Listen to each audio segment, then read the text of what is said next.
Gestalt e o contexto histórico. O que é? Quando surgiu? Acredita-se que o movimento gestaltista surgiu no fim do século XIX. Christian von Ehrenfels, um filósofo austríaco, foi seu precursor. No entanto, a psicologia da Gestalt foi efetivada por volta de 1910, a partir desses três nomes principais: Max Wertheimer, Wolfgang Kohler e Kurt Kofka, na Universidade de Frankfurt. A psicologia da Gestalt é considerada uma das abordagens mais coerentes da história da psicologia, se concentra na percepção e no processo cognitivo, onde o indivíduo desenvolve autoconsciência sobre as próprias emoções e ações, focando no momento presente.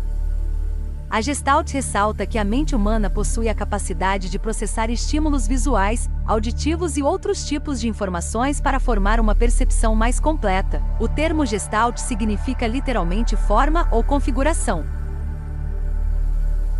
Conceito. Em pesquisas sobre o fenômeno da percepção, observaram a maneira como ordenam, estruturam as formas psicologicamente percebidas.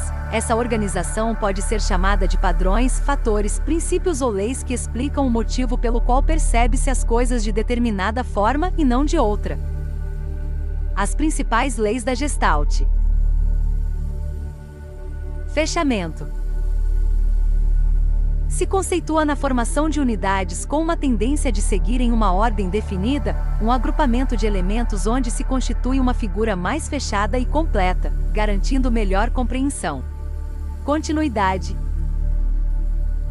É definida por meio de uma impressão visual em que a organização da forma seja coerente, sem quebras ou interrupções. Os elementos tendem a acompanhar uns aos outros, permitindo a continuidade de um movimento em direção já estabelecido, por meio de unidades formais como pontos, linhas, planos, volumes, entre outros. Proximidade. Por vezes agem em conjunto, reforçando mutuamente, tanto para formar, quanto para unificar unidade. A proximidade são os elementos próximos uns dos outros que tendem a ser agrupados. Semelhança. É a igualdade da forma e da cor, despertando a tendência de construir unidades, ou seja, estabelecendo agrupamentos de partes similares. Figura e fundo. É a percepção instintiva de ver elementos individuais como figuras em relação a um fundo mais amplo, permitindo observar o contexto geral do todo. Esta, por sua vez, é a noção geral da teoria da Gestalt.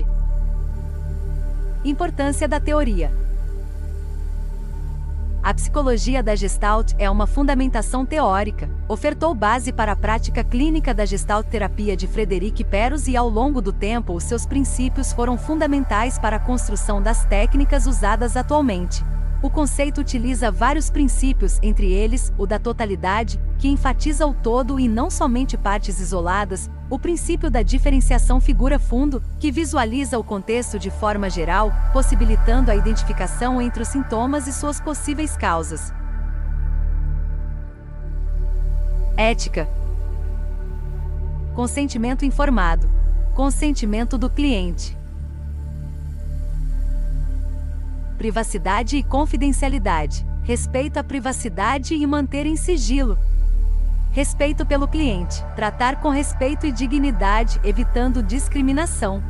Competência profissional. Competência em sua área, aderindo padrões éticos e profissionais. Limites terapêuticos. Estabelecer limites claros no relacionamento paciente-terapeuta, evitando qualquer forma de intimidade.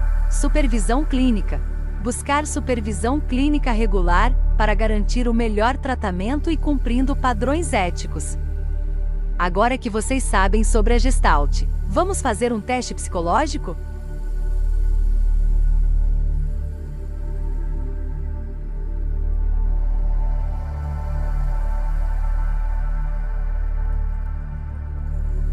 Se ver as colunas primeiro, você prefere conforto e segurança, passa muito tempo sonhando seus objetivos.